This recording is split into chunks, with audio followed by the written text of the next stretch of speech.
Hello, everybody.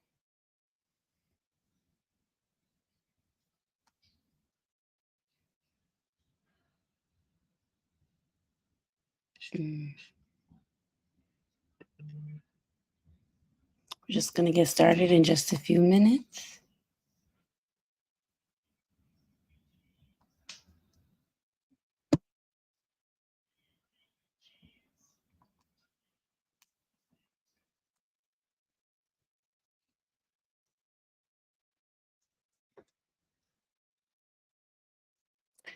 Awesome. Well, thank you all for being here. My name is Erin Davis. I am the Chief Operating Officer here at the Davis System LLC. Today, we are honored to have three amazing women joining us for our second Impact series. And today we'll be focusing on women who are driving social change. In 2024, we are witnessing incredible strides made by women in every corner of the world, from boardrooms to grassroots movements. However, there's still work to be done. And this episode aims to spotlight inspiring stories, challenges, and victories made by three incredible leaders who have already been doing this work. Nicole Obi, President and CEO of the Black Economic Council of Massachusetts. Emily Kaufman, the Executive Director of Groundwork Project, and Councilor Julia Mejia, Boston City Councilor at large. Thank you all for being here today.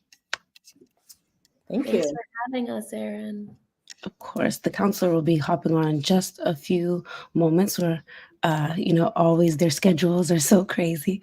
But as we wait for her to join, would love, oh, there we go. Look at that. Hello, counselor. Thank you so much for being here. Happy to be here. Um, Sorry I'm a little late. No worries at all. We completely understand. We'd love to kick it off with you, Nicole, just to overall just introductions to yourself and the work that you do at BECMA, but as well, if you could describe a defining moment on your journey that helped lead you to your current role in driving social change.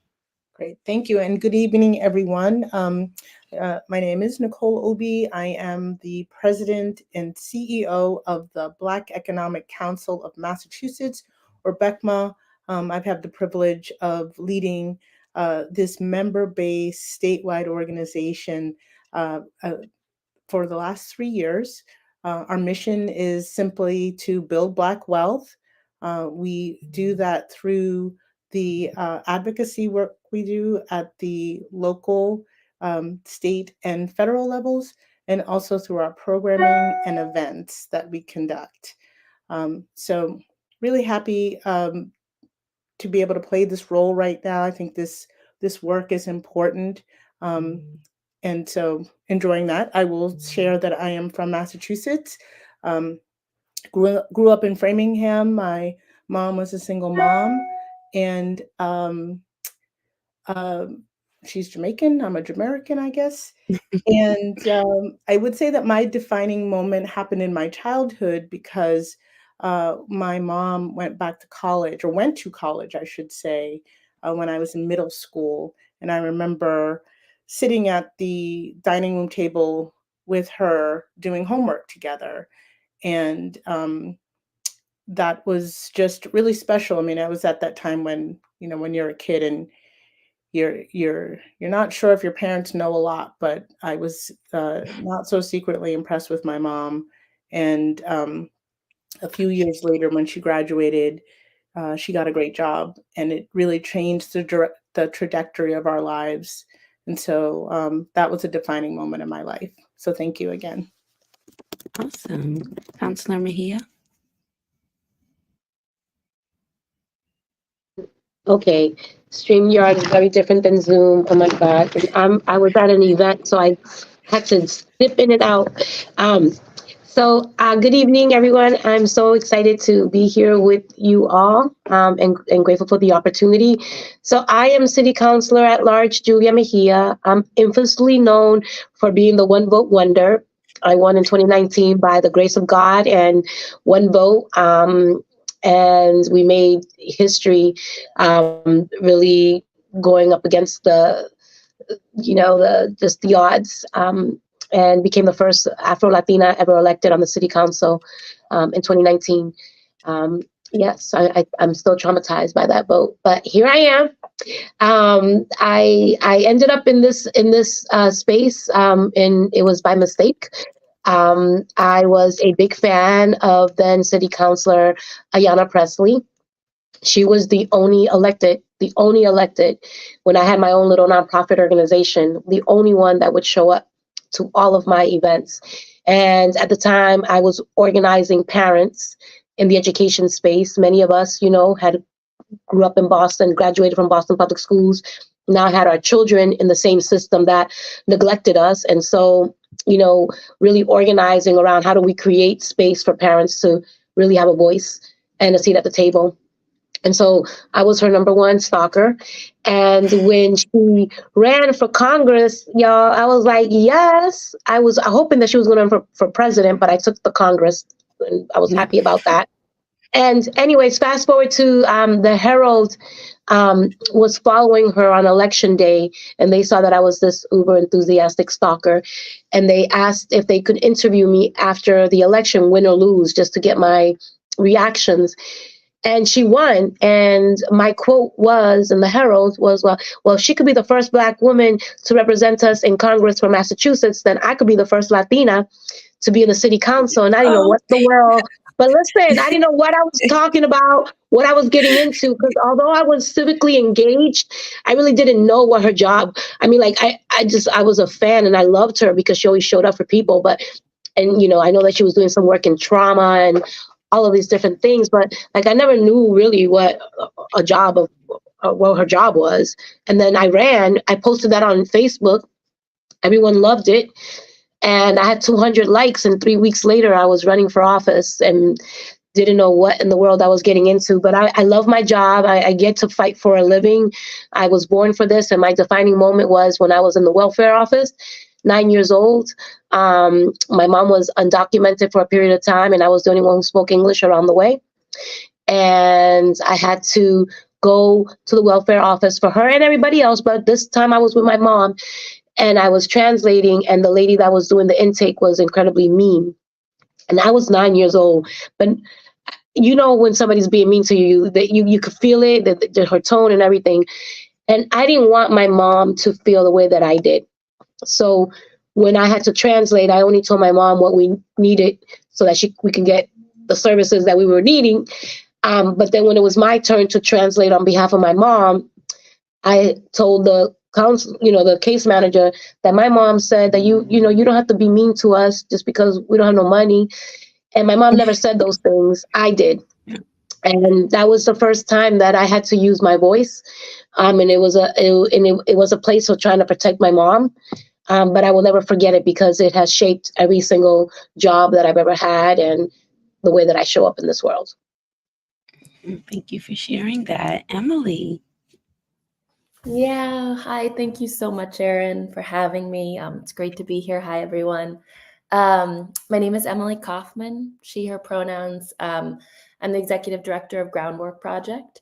We are a proud client of the Davis system and a national political advocacy organization whose mission is to support community organizers in regions of the country that are historically under-resourced and overlooked, regions of the country that we call democracy's front lines, because they're where some of the defining battles of our time are taking place, but where too often the sort of national progressive infrastructure and ecosystem ignores. And so we focus on supporting community organizing in 3 regions: the Deep South, the Plains, and Appalachia.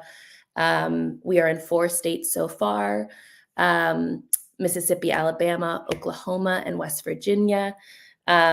We were founded by former Massachusetts Congressman Joe Kennedy, so we have a lot of Massachusetts-based team members and Massachusetts roots. I'm from Massachusetts, born and raised here. And, I was thinking about this sort of a recent defining moment in terms of how I got into this role, which was somewhat unexpected for me, this type of role, but it actually I'm here because of a big professional failure, which I think is familiar probably to a lot of folks.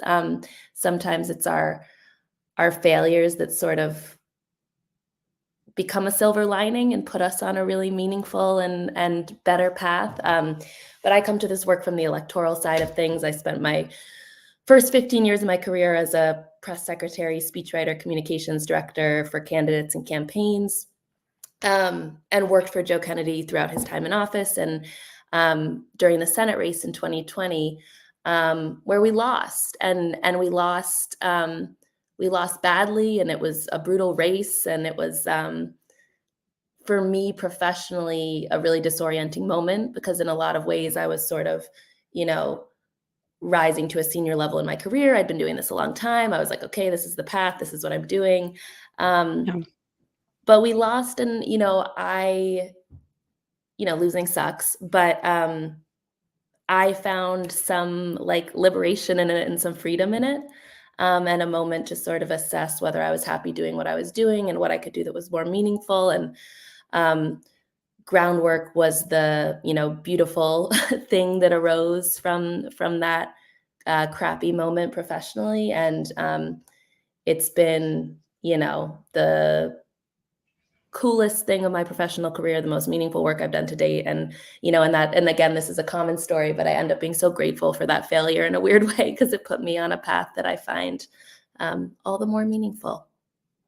So, yeah. Well, as people who supported that race and supporting groundwork, we're still grateful for where you ended up. But yes, in each of your respective roles, how do you maintain resilience and perseverance in the face of adversity? As women, you are all in executive positions working, to fight these challenges and fight adversity. And they're on so many levels. You fight them on your own while you're out there trying to fight for other people. So just love to hear how you maintain your resilience. Anyone can go first. All right, I'll go. I'll keep the order going here this time. In my role, the work that we do is important. It's intense, and so we, to me, have to be very intentional and mindful about how we build in resilience. So we have at BECMA, even though we're a small organization, we have a chief of people and culture. At BECMA, we have unlimited paid time off. So people, right? So at BECMA, we have personal and professional development. It's not a lot, but it's important to us that the people who pour so much into this work that we can't necessarily pay what a for-profit business can pay, but we want to give our team time and space to rejuvenate and refresh and rest.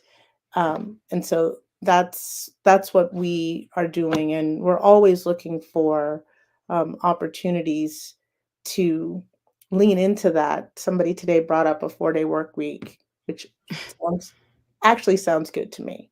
So we shall see. We need that federally, not just at BECMA. We need. That's right.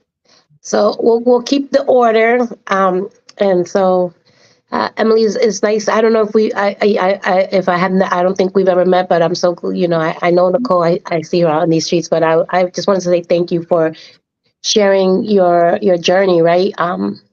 Because before I answer the question, I just want to affirm that wasn't a failure. That was just an opportunity for you to go to where the universe had you lined up for next, right? Is how to utilize your purpose and your gifts to do something else. And it was just such a beautiful pivot to your purpose, right? And so it was not a failure. It was exactly what you needed to get you to where you ended up. So I just want you to reframe it when you talk about it in the future. So I want you to own it from a very different place, okay?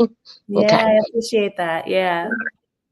All right, so I'm gonna hold you accountable when I see you. Okay, So I really love this question because this is what I struggle with the most. So I've been working since I was 12 years old, and I am a workaholic, right? And people know this about me, right? And because I've had to work to get into every space that I have walked into. I worked at MTV for 10 years. I got in there through the back door. Like every single thing and I was there for 10 years and I made sure I moved up, but it took me a long time. But my resiliency really, um, I feel like I've never had a moment to just soak in because I've had to prove that I am worthy of every space that I'm in, right? And so I always feel like I have to work harder than everyone else. And some of this is just my own stuff. And I know we're live and we're like, oh my God, Councilman here needs therapy. Yes, everybody does.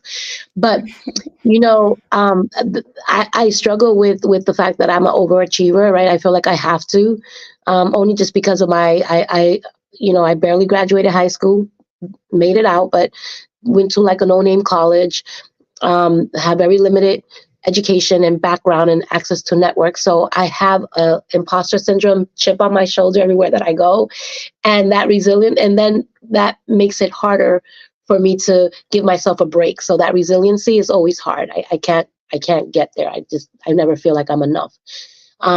But what I am learning is that I have a 14-year-old and I sacrificed her all throughout my first election. She was 8 or 9 when I announced, and I was able to get away with it because I felt like she was still little and she would never remember all the times that I wasn't there.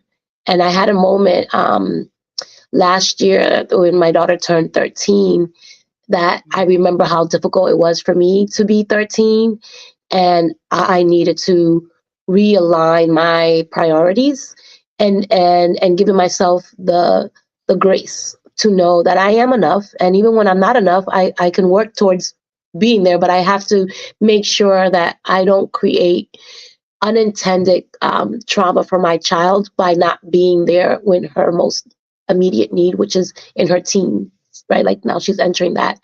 And so that resiliency for me is coming from a place of making sure that I'm teaching my daughter what care looks like, and balancing. Like I was supposed to be driving to another location while I was on the Zoom with you, leaving an event that I was at, because that's just who I am.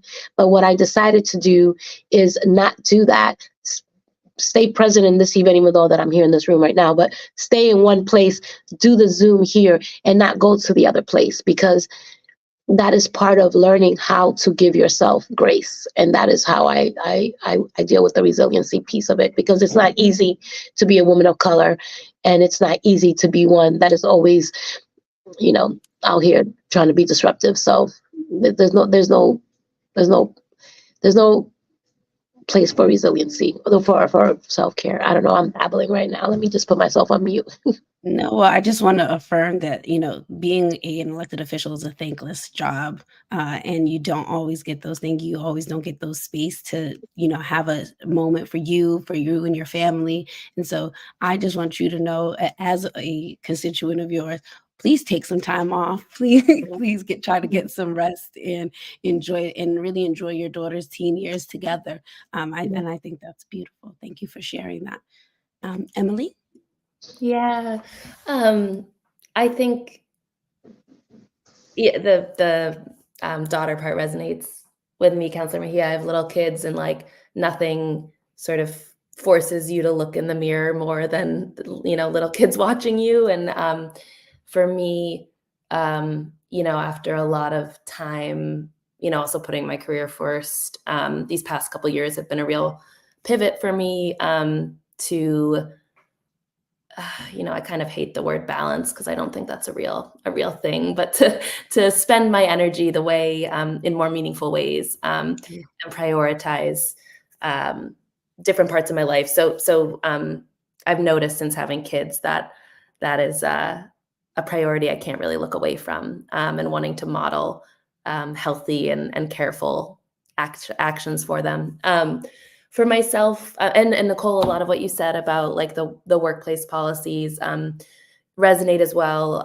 We try to do those things at Groundwork in the same position of, wishing we could pay our people as much as for-profit entities, but trying to make up for that with really good workplace policies that support them as whole people and humans, which they are.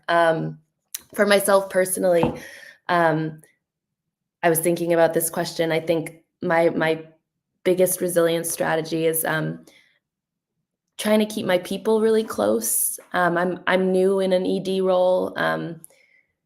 It can be lonely, it can be kind of and counselor, I'm sure it's very similar in an elected role. And so I find that the more attention I pay to tending my relationships, like with my team, with my mentors, with other support systems, with my family and friends, like I feel better. I feel more equipped when stuff gets hard. Anything that's hard is easier when you're in it with people. And so, in this remote world, it can be hard as a team, I think, to tend to all those relationships. But the more I do it, the more I feel resilient in the work and able to navigate tough days. Thank you all for sharing and continuing your fight day after day, not only for yourselves, but for your greater community. Nicole, continuing in the same pattern, can you share a standout initiative led by BECMA that has made a significant impact to our economic empowerment within our community? And if you can speak to it, how did you go about measuring that success for our community? No, thank you. And I have to share, like Councilor Mejia, I have a 13, soon to be 14-year-old. So I am with you. You think that when they're babies, you need to be there, but it's really at this point where it's important. And it brings me back to that. That was the age when my mom went to school, and it was hard and it was a big commitment. But it paid off. So it's okay. Everybody's going to be okay. So the standout initiative, for those that don't know BECMA, really we have some key initiatives that we run. One of them is our back office support program. We know that for many business owners, because most of our Black-owned firms are very small, what they often lack is back office services to help them to win contracts, to partner, to get loans, things like that. And so that's always been a very important part of the work that we do here at BECMA. Last year in 23, we spent about $900,000 supporting 400 Black-owned firms across the Commonwealth with grants and digital solutions and hiring lawyers and accountants and consultants and all of that work. But I will say, as myself as an entrepreneur, nobody starts a for-profit business to get a grant. And what they really want are customers, they want contracts.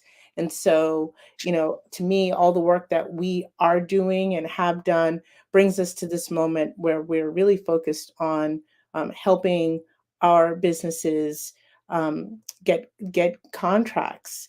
And we know that Black business owners are 5 times wealthier than their peers. And as a small nonprofit where we have to focus our attention and our resources, we are very much focused on supporting Black business owners. Black business owners also hire Black and Brown people. And we feel that a dollar spent there in supporting Black business owners will go a long way towards supporting the greater economy. I'll end by saying Massachusetts Taxpayer Foundation, relatively conservative group, says if we close the Massachusetts racial wealth gap, we could grow the economy by $25 billion in just 5 years. So that's really the mindset set. Some of that growth is going to come from home ownership, educational opportunities, but a lot of it's going to come through procurement. And so that is really important to us to push for policies, setting goals, holding people accountable, transparency, and then working with the businesses. There's nothing wrong with these businesses that having buyers actually buy from them in a responsible, inclusive way can't fix. So that, to me, is the most important thing that we're doing, our standout initiative right now. That is amazing work. And you, as members of BECMA, thank you for your continued investment within the Davis system as well. And I'll give a pre-shout out already. Make sure you buy your tickets in advance for the Black Expo later on this year when the tickets go live. Well, thank you. Yes, October 25th and 6th. Thank you. Yes, of course, of course. Councilor Mejia. For you, I would love for you to highlight a specific initiative that you feel that the city has done or your office has spearheaded in order to empower residents. Yeah. I already wrote down October 25th and 26th, just so my calendar gets full. And I didn't get to go the last time, so I want to make sure that my team knows I better roll through. So, so I've only been in office for almost 4 years now. I started in 2020, so I'm entering my 4th year. I've entered it. And we came in during COVID. So the fact that we survived COVID after winning by 1 vote and like learning how to do the job so publicly during racial and civil unrest and the global pandemic, I think that qualifies for a big achievement because nobody could do that. But that I think that COVID really gave our office, and it goes back to the silver lining that Emily was talking about. Because when COVID came, I said, and people said, "Don't say that publicly." I already said it. That it was a blessing in disguise, and people were like, "You shouldn't be saying those things." I said, "There's something about this that we're going to learn so much about ourselves, and that there's, and I think that there was an opportunity there. Like then all of a sudden, we were able to give people laptops and all of these, like everybody. I was like, oh, wait a minute, y'all could do all of this. All of these years, you kept us from Wi-Fi. Like it gave us an opportunity to really see what is possible, including all of the supports that we were able to get for small businesses. Like we created a COVID business ready initiative that we did with Shagun. I think he was still the president of BECMA then. We collaborated with a lot of nonprofit organizations. We created like the Bodega Project so that people can have access to culturally competent foods right in their neighborhoods. And it was like everybody won. The little bodegas got a little bit of funding. People didn't have to go all the way to a pantry where they were going to get a box of food that they didn't know how to cook. So they were able to get rice and beans and seasons and things that they knew. And it was a win for everyone, right? So we were really innovative during COVID, and we were able to pivot. But I think we passed 15 pieces of legislation. And I think in the short period of time that we've been there, reparations was one of the ones that I think really stand out for me. And it was because we did that in deep partnership with community and really recognizing the importance of building coalition, even though people had difference of opinions of what reparations was to look like. I wanted to make sure that my colleagues knew that our job was just to be the facilitators of legislating the process, but the community had to define for themselves what reparations would look like. And I'm hoping that through that work, right, my hope is that impact will really start to address redlining, education, like that wealth gap that everybody knows is 240 for a white household, 240,000, but for a Black household is only 8. But that is because of, decades of, neglect and financial abuse, right? That's just what it is. And the fact that, Black Americans, a lot of people talk about being immigrants, but immigrants decided to come here, right? When you were brought here, you had no other choice, right? And then you have hundreds of years where everybody else had like a head start. So my hope is that this particular task force that we were able to establish in the city of Boston will really get real so that we can repair that harm. And I'm really proud of that work. As an Afro-Latina, I know I'm not here trying to get reparations. My job was just to create a space to be able to talk about that. And it took political courage to do that because I filed the hearing order during my reelection and everybody thought I was crazy. I'm like, I don't care. Like, this is what people are asking for. And so it was about, if George Floyd had happened, we were still dealing with a lot of that residue. So Tanisha Sullivan, who's the president of the NAACP, had partnered with our office so that we can begin that work. And so here we are. Well, thank you for that. And I also just want to be respectful of your time as well. I know you have other things to get back to as well. No, So I actually, that was part of my self-care and resiliency and so taking care of myself.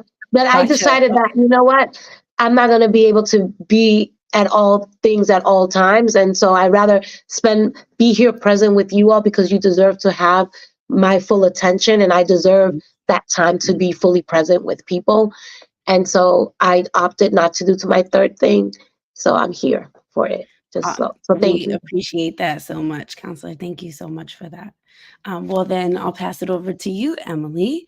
How has groundwork seen impact when it comes to local grassroots organizing in achieving justice, equity, and overall democracy, especially in states where our human rights, our civil rights are under attack all the time? Yeah. So Groundwork sort of pride and joy to date is our groundwork organizer network. It's the program through which we have awarded over $3 million over the last couple of years directly to hyperlocal community organizers in those 4 states that I mentioned: Mississippi, Alabama, West Virginia, Oklahoma.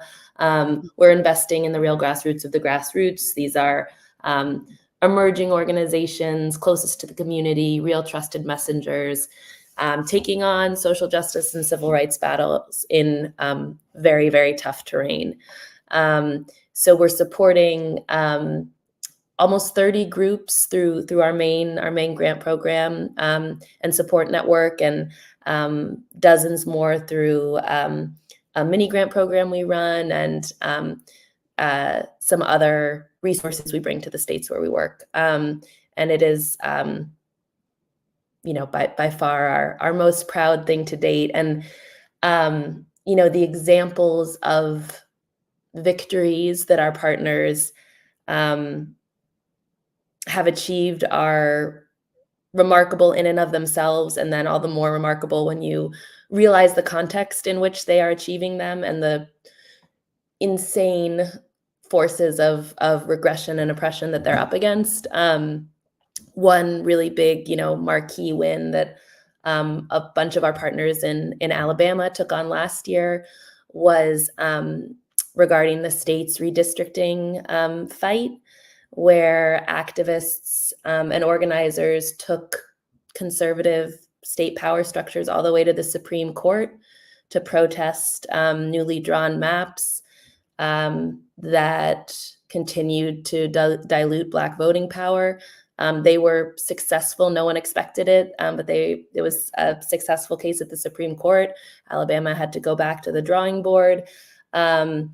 And there is now a new 2nd congressional district in Alabama that rightfully gives Black voices more power in the state. And it was an incredible win, a national win. And it really puts into perspective how often in our states, organizing is sort of the only lever of power available to folks at the moment. There, on the social justice progressive side of things, there isn't much electoral power. There isn't much legislative power. Organizing is the tool most available to folks, and what they have done against, again, with no resources, very little support from outside folks is remarkable. But that redistricting battle was a big one for a lot of our folks on the ground in Alabama last year. And now they're working to win the seat. So the fight continues.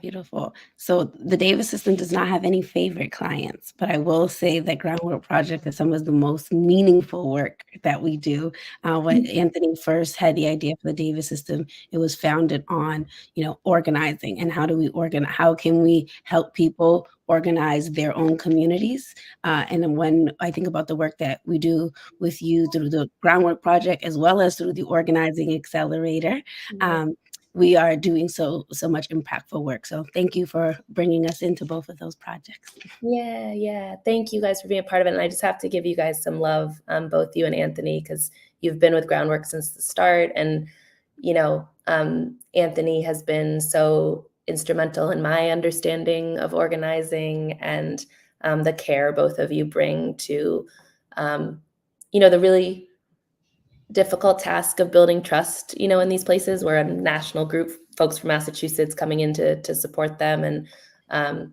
you and Anthony have brought a lot of grace to that work. So just a moment to give you some love, because we would not be where we are without you guys. Appreciate that so much. Thank you.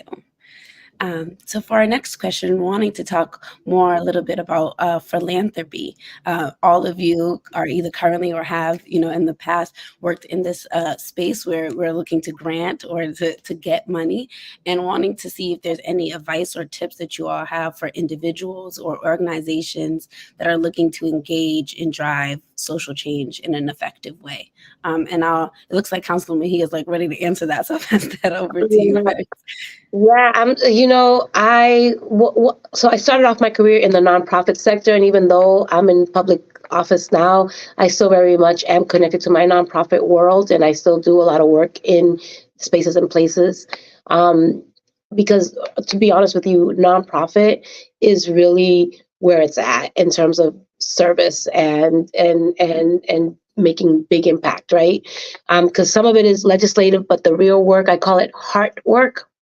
Not hard work, but the heart work is in the hood and in community. And so having founded my own nonprofit organization, it is one of the hardest things to do when you are a mission-driven entity, right? And also when your mission is not a lot of funders understand it, or you don't have a logic model, or you don't have a theory of change that makes sense for their return on that investment.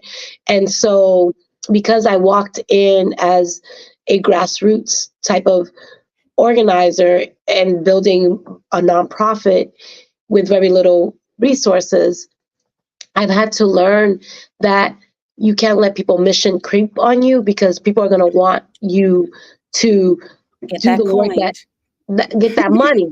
And I remember, and I don't care if we're live or not. People know me. I'm going to say what I say in private, I'll say in public. I had literally probably 2 paychecks left in my little nonprofit organization, and I had applied for a big grant. And the grant was for trauma-informed practices to do organizing in that space. The foundation, which I won't name and embarrass them, had asked me, what did I think about a certain bill that was really friendly to a different type of public education. It was a very political thing. And I said, well, my organization is a collaboration. It's called the Collaborative Parent Leadership Action Network. And we don't take political sides. We are about all, and we are not pushing people's political agenda, and that we're here to really build people, not people's politics, basically is how I said it, because I don't know how to say things the way that people can hear it. But anyways, I walked that and I appreciate her grace. She said, the next time someone asks you a question, you should really think about how you're going to answer it. And I appreciated that feedback. I walked away from $500,000 because I wasn't willing to compromise my values. But and I want to say this because this is really more for Emily in regards to your professional failure.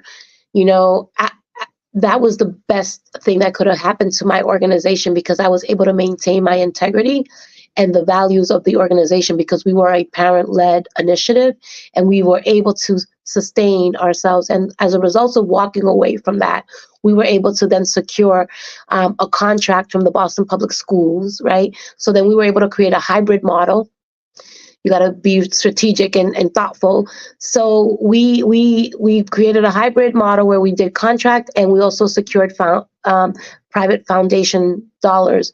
We applied for a grant, and we got a 5-year federal grant. And it was just the same amount of money that I had walked away from this other foundation that wanted to pimp us out. And I don't know if pimping is a bad word, but I said it. Oops, in your live. But anyways, I said what I said, and they wanted to they wanted to take advantage of a small organization that was led by, parents of color, and they wanted to mission creep us and take our brands and attach their political thing to it, and they couldn't. And that was the best thing that could have happened to us, because we were able to maintain our integrity and we still got blessed. Not right away, eventually, but that's the silver lining of that. I walked away from that, but you stand still. So money, don't chase the money. When you're doing good work, just remain dedicated to your mission and vision, and things will fall into place and your work will speak for itself. What's made for you will always be for you. You don't have to chase the money. I love that. Nicole, Emily, would either one of you like to go next? I can jump in, kind of building off of what the counselor was saying. I have many thoughts on philanthropy in this moment. It's a new space for me, for us, for Groundwork. And we were created in response to a lot of what we identified as inadequacies and inequities in the sort of progressive pro-democracy, social justice, philanthropy world. And a lot of our grant-making policies are sort of a reaction to those. We pride ourselves in multi-year grants, in unrestricted general operating grants. We don't require a lot of reporting. We don't require a cumbersome application, things like that. We try to be, I'm also learning philanthropy has a lot of buzzwords, so excuse me for them, but we try to be very trust-based and make it easy for our grantees to, get the money and do the work that we want them to do. We're not prescriptive. We're not looking over their shoulder. So that's, something we work hard at. We're constantly sort of like interrogating and reflecting. Are we doing everything we can to make this easy for folks and accessible for folks? On the other side, we are also raising money for ourselves constantly for Groundwork. Our sort of value proposition to the funding world and to people who care about these really big civil rights and social justice fights is that we'll get the money to the grassroots organizers who are most impactful in the places where it counts the most. And, it's struck us and continues to strike me as crazy that, big foundations who say they have a voting rights or democracy focus aren't funding groups in Alabama and Mississippi where the frontline voting rights fights are happening, and conservatives, anti-democracy folks are incubating worse and worse policies. And we're not answering them. And so Groundwork was founded to be somewhat of an intermediary. If okay, big foundation, you don't have the capacity or interest or whatever in identifying the small grassroots groups in these places, that's Groundwork's expertise, and we'll get the money to them, as well as a lot of other support we offer. So that has been, but our interactions with sort of big philanthropy have been illuminating and frustrating. And we have a tremendous amount of privilege going into those places and access many other folks don't have, and all the things, and it's still a pretty horrible process. So, I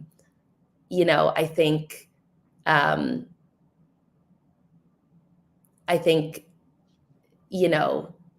the more folks we have who are in a position to be a funder and closely connected to the ground, the better philanthropy will be. What I see as one of the most sort of dangerous trends in philanthropy is a bit of groupthink that happens by smart, well-intentioned people, but even folks who start connected to the ground sort of rise up and come to and be a part of these big fancy philanthropy spaces and talk to each other and sort of reinforce each other's ideas. And even if they're not bad ideas, they just get pulled further and further away from the people actually doing the work. They're just talking to each other. And it's very hard to ensure equity in that setup. It's very hard to innovate in that setup. it's just something I'm learning. I have to remind myself of a lot. Like, don't get pulled into these, like, just philanthropy conversations about what needs to happen. So, but I see that groupthink, the way it works and winds its way through the industry. Again, even when the thought is a nice one, it can become very static. It can become very detached, and that's something that, along with mission creep, which is like, that's so intense. It's something I'm constantly feeling the need to kind of pull back against as we find our footing in this space. Thank you for that, Nicole. I feel that Councilor Mejia and Emily have pretty much said it all on the topic. Philanthropy is, I'm new to the nonprofit space, so this is my first 3 years, and I'm not buying the philanthropy mindset. I actually think that we in the Black and Brown community have so much potential opportunity that I feel that in Massachusetts, we are sub-optimizing our potential by not really tapping into all that we can do to support Black and Brown communities here in the Commonwealth. And so I think philanthropy is just not aligned with the way that we think about what the opportunity is here. Even look at the migrant crisis that's going on right now. We hear a lot about, the issue is the employer firms, there's a language barrier, there's a cultural barrier. Well, we have thousands of Black and Brown employer firms that would love to grow their staff by hiring these migrants who, by the way, in many cases speak the same language, have the same culture. And so rather than having this situation, this unexpected situation, and it is a crisis because it happened quickly and now it's here, but I feel like we're missing the opportunity to actually grow the Massachusetts economy. And instead of looking at it like a problem, this is an opportunity. And there's a built-in community right now that's ready to absorb these people that came here the hardest way you can get here and want to work and have skills and have value to bring.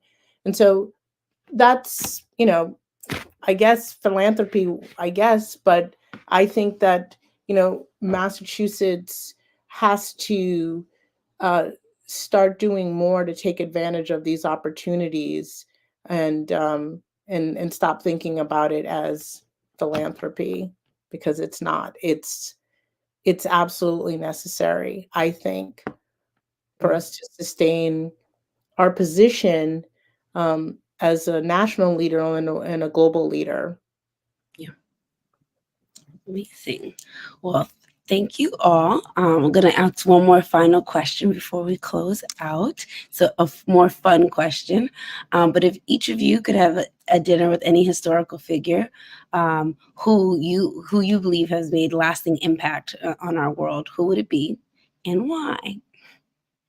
And whoever wants to go first in terms of who you think it could be. This is a hard one. I've been like racking my brain on this all evening. I'll say I'm a writer. I'm a big admirer of, folks who use poetry and other writing in the social justice space. So I would love to, June Jordan or Maya Angelou or one of those folks in this space would be an amazing experience for me. But there's so many people and I'm already thinking of many more. So someone else jump in. My team, as much as they try to prep me, I didn't know what question. I didn't see any of the questions. I was like, Dad, you've been thinking about this all night. Emily, I just heard it right now for the first time. about this one. Yeah. So, I was a few years ago, Embrace, when they did the unveiling of their statue, the MLK's granddaughter, or I'm not sure if it was his great granddaughter, but I think it was his granddaughter, talked about love and what this moment needed. It was something so beautiful that she said. I was just like, wow, this little one is inspiring me.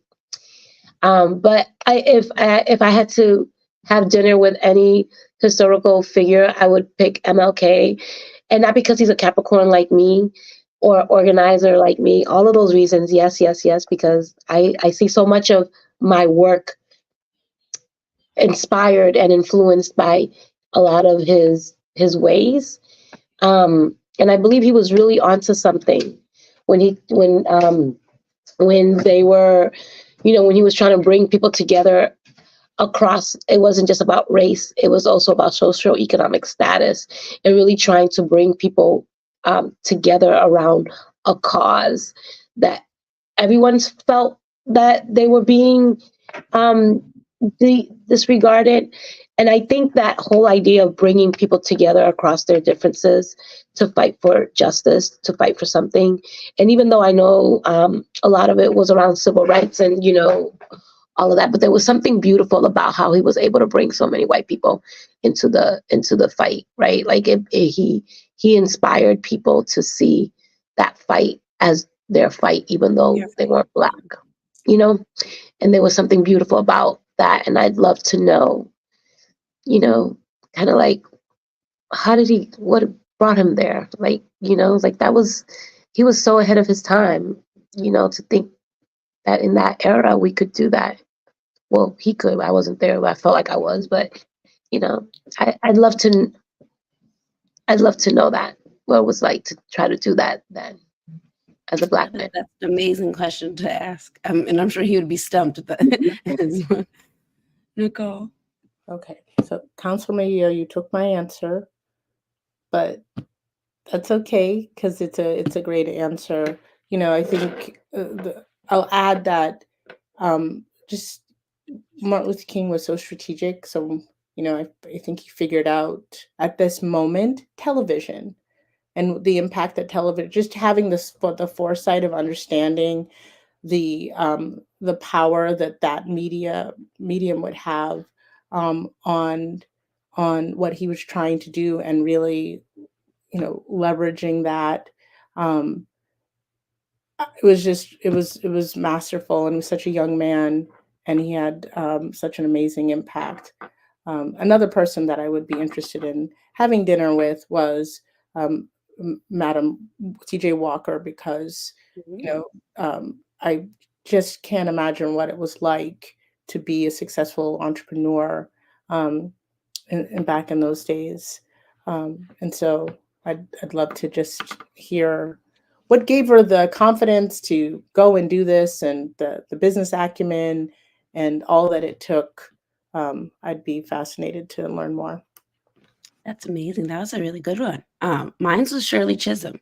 I feel like for all the obvious reasons that it is Shirley, and wanting to hear what made her want to run for president, or what she went through working in the House of Representatives, what it really meant to like bring a seat to the table for her, and how she stayed so resilient in the work that she did.